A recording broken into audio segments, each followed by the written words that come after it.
বাংলাদেশটাকে তারা প্রায় ধ্বংসের দিকে ঠেলে দিয়েছিল। এখানে বিচার আচার আইন কানুন আদালত কিচ্ছু ছিল না।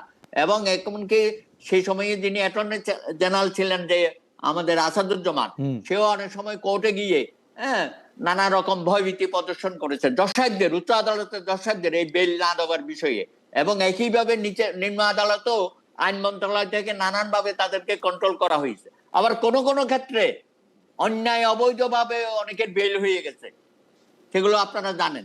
এবং বহু মানে সাংঘাতিক রকমের পিক এন্ড চুজ চলছে। এখন আমার কথা হইল যে এইরকম মানে পলিটিক্যাল গভর্নমেন্ট ছাড়া এরকম অসৎ লোকের সরকার তো আমি আর জীবনে দেখি নাই।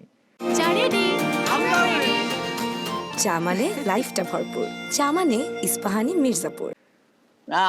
আমি আপনার সাথে আংশিক একমত পোষণ করছি, কারণ এখানে যারা ছিল অধিকাংশই তো আপনার আমার পরিচিত। এবং আমরা আশা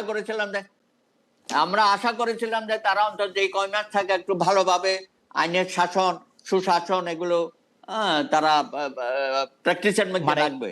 আদিলুর রহমান শুভ্র সারা জীবন সে আন্দোলন করেছে মানবাধিকার বিষয়ে, কিন্তু তার সময়ে যে মানবাধিকার লঙ্ঘিত হচ্ছে প্রতি সময়ে প্রতি মুহূর্তে।